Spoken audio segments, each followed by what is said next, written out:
Welcome to economic solutions. আমি অভিরূপ রায়। আজকে আমি যে টপিকটাকে নিয়ে ডিসকাস করব সেটা হচ্ছে demand supply equilibrium in an economy, বা অর্থনীতিতে কিভাবে চাহিদা যোগানের ভারসাম্য হয়। এই টপিকটাকে নিয়ে আজকে আমি ডিসকাস করব। তো প্রথমেই আমাদের যেটা দেখতে হবে, ডিমান্ড কার্ভ বা চাহিদা রেখার আকৃতি কিরকম হচ্ছে। চাহিদা রেখা বা ডিমান্ড কার্ভের দিকে যদি তাকাই তাহলে আমরা দেখতে পারবো ডিমান্ড কার্ভ কিন্তু নেগেটিভলি স্লোপ বা ঋণাত্মক অভিমুখী হচ্ছে। কেন? কারণ হচ্ছে আমরা যদি দেখি ল অফ ডিমান্ডের ক্ষেত্রে, তো আমরা দেখতে পারবো if other things remaining constant, অর্থাৎ আদার থিং এর মধ্যে কি কি হচ্ছে, individual taste and preferences, income of the individual, prices of other commodities. এই জায়গাগুলো যদি ফিক্স থাকে, অর্থাৎ কোনো চেঞ্জ না হয় এগুলো, তো তাহলে আমরা দেখব কোনো দ্রব্যের দাম যদি বাড়ে বা prices of a commodity increases, then demand for that commodity will be decrease and vice versa. অর্থাৎ এক্ষেত্রে আমরা দেখব কোনো দ্রব্যের দাম যদি বাড়ে তো ওই দ্রব্যের ডিমান্ড কিন্তু কমছে বা চাহিদা কিন্তু কমছে, এবং দাম কমলে চাহিদা বাড়ছে। কিন্তু তার সাথে সাথে আমাদের অ্যাজাম্পশন কি ধরে নিতে হচ্ছে, individual taste and preferences, prices of other commodities and income of the individuals remaining constant. তো এগুলোর যদি কোনো চেঞ্জ না হয় তাহলে আমরা দেখলাম যে প্রাইসের সাথে কোয়ান্টিটি ডিমান্ডেড বা চাহিদার পরিমাণের ঋণাত্মক একটা সম্পর্ক। সেই কারণেই কিন্তু আমরা দেখতে পাচ্ছি ডিমান্ড কার্ভটা কিন্তু ঋণাত্মক অভিমুখী হচ্ছে। তো আমরা এখানে যদি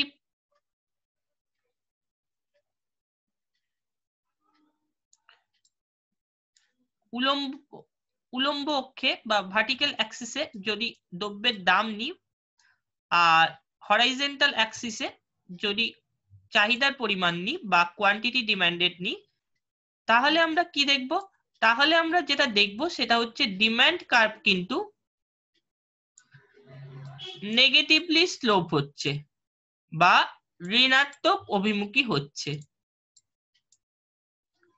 এবার যদি আমরা সাপ্লাই কার্ভের দিকে তাকাই বা যোগান রেখার দিকে তাকাই, তাহলে দেখব যোগান রেখা কিন্তু পজিটিভলি স্লোপ হচ্ছে বা ধনাত্মক অভিমুখী হচ্ছে। কারণটা কি? যোগানের ক্ষেত্রে আমরা দেখতে পাচ্ছি if other things remaining constant, অর্থাৎ prices of other commodities, income of the individual taste and preferences, এই জায়গাগুলো যদি কনস্ট্যান্ট থাকে, এগুলোর যদি কোনো চেঞ্জ না হয়, তখন আমরা দেখতে পাচ্ছি কোনো দ্রব্যের দাম বাড়লে ওই দ্রব্যের যোগান কিন্তু বাড়ছে, আর দাম কমলে যোগান কিন্তু কমছে। অর্থাৎ প্রাইসেস এর সাথে আমরা দেখতে পাচ্ছি সাপ্লাইয়ের কিন্তু একটা পজিটিভলি রিলেশন আছে। দাম বাড়লে যোগান বাড়ছে, দাম কমলে যোগান কমছে। সেই কারণে আমরা কিন্তু দেখতে পাচ্ছি সাপ্লাই কার্ভ কিন্তু ঊর্ধ্বমুখী হচ্ছে বা পজিটিভলি স্লোপ হচ্ছে। তো আমরা যদি সাপ্লাই কার্ভের ডায়াগ্রামটা নিই তাহলে দেখতে পারবো সাপ্লাই কার্ভ কিন্তু ঊর্ধ্বমুখী হচ্ছে। তো এখানে আমরা ধরলাম এস ড্যাশ হচ্ছে যোগান রেখা। তো আমরা যদি এই যে ডায়াগ্রাম দুটো এঁকেছি, যোগান রেখা আর চাহিদা রেখার যে ডায়াগ্রাম দুটো এঁকেছি, তো এখানে আমরা যদি লক্ষ্য করি তাহলে দেখতে পারবো যখন প্রাইসটা ধরো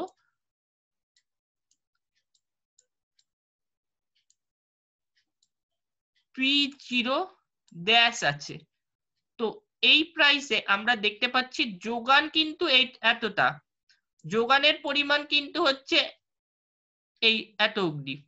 তো এখানে আমরা যোগান দেখতে পাচ্ছি, এটা একটা নাম দিয়ে দাও, ধরলাম এটা হচ্ছে ই। তো P-0 ই হচ্ছে যোগান, মোট যোগানের পরিমাণ হচ্ছে P0 ড্যাশ প্রাইসে P0 ড্যাশ ই। আর চাহিদা কতটা হচ্ছে, এটা আমি নাম দিলাম এফ।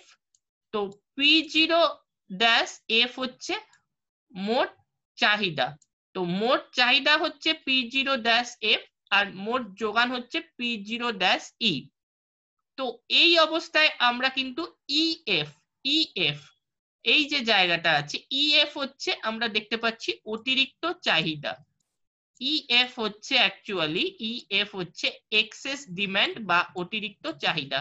তার মানে যখন প্রাইসটা P0 ড্যাশ আছে তখন আমরা দেখতে পাচ্ছি ইএফ বা এই যে পোরশনটা আছে এটাকে আমরা বলছি এক্সেস ডিমান্ড অথবা অতিরিক্ত চাহিদা।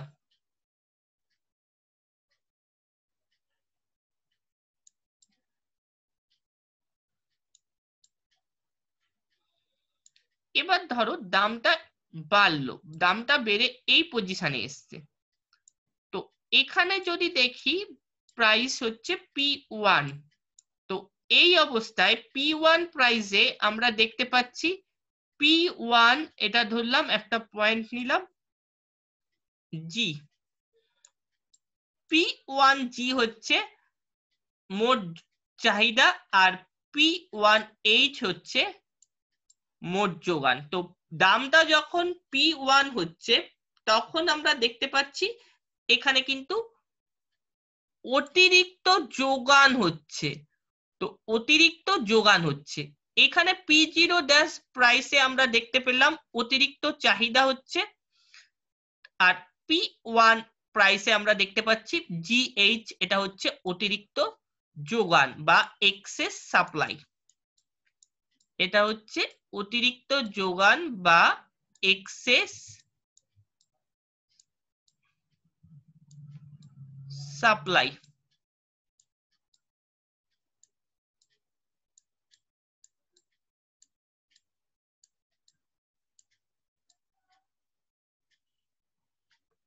তো এখানে আমরা কি দেখব P0 ড্যাশ প্রাইসে যেহেতু অতিরিক্ত চাহিদা আছে, তো আমরা এই প্রাইসে যখন প্রোডাক্ট দেখতে পাচ্ছি কোনো দ্রব্যের ক্ষেত্রে অতিরিক্ত চাহিদা থাকার জন্য, তো আমরা কিন্তু দেখব দ্রব্যের দাম কিন্তু বেড়ে যাচ্ছে। আর P1 প্রাইসে আমরা দেখতে পাচ্ছি অতিরিক্ত যোগান আছে এক্সেস সাপ্লাই, P1 প্রাইসে এক্সেস সাপ্লাই থাকার জন্য দ্রব্যের দাম কিন্তু কমে যাচ্ছে। এবার ধরলাম দাম এলো এরকম একটা সিচুয়েশনে যেখানে দ্রব্যের দাম হলো P0, P0 যদি দ্রব্যের দাম হয় তাহলে এই পয়েন্টটাকে আমরা ধরলাম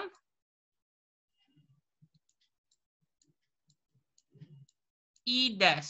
তো এই পয়েন্টটায় আমরা কি দেখতে পাচ্ছি, এই পয়েন্টটাকে আমরা বলছি ইকুইলিব্রিয়াম পয়েন্ট, যেখানে কিনা মোট চাহিদা মোট যোগান দুটোই কিন্তু সমান হচ্ছে।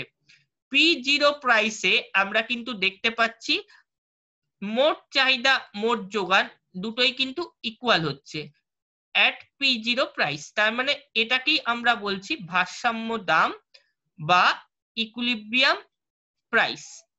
তো এইভাবে আমরা দেখতে পাচ্ছি কোনো দ্রব্যের যখন অতিরিক্ত চাহিদা থাকছে তো দ্রব্যের দামটা বাড়ছে, এবং কোনো দ্রব্যের অতিরিক্ত যোগান থাকছে তো দ্রব্যের দামটা কমছে। এইভাবে চাহিদা যোগানের ঘাত প্রতিঘাতের ফলে কোনো দ্রব্যের ক্ষেত্রে আমরা দেখতে পাচ্ছি ইকুইলিব্রিয়াম প্রাইসে আসছে, সেখানে কিনা দ্রব্যের দাম ইজ ইকুয়াল টু দ্রব্যের ডিমান্ড বা চাহিদা ইজ ইকুয়াল টু দ্রব্যের যোগান বা সাপ্লাই হচ্ছে, সাপ্লাইও যতটা ডিমান্ডও ততটা। এইভাবে চাহিদা যোগানের ঘাট প্রতিঘাতের ফলে কিন্তু ইকুইলিব্রিয়াম পজিশনে আসছে, ইকুইলিব্রিয়াম পয়েন্টে আসছে।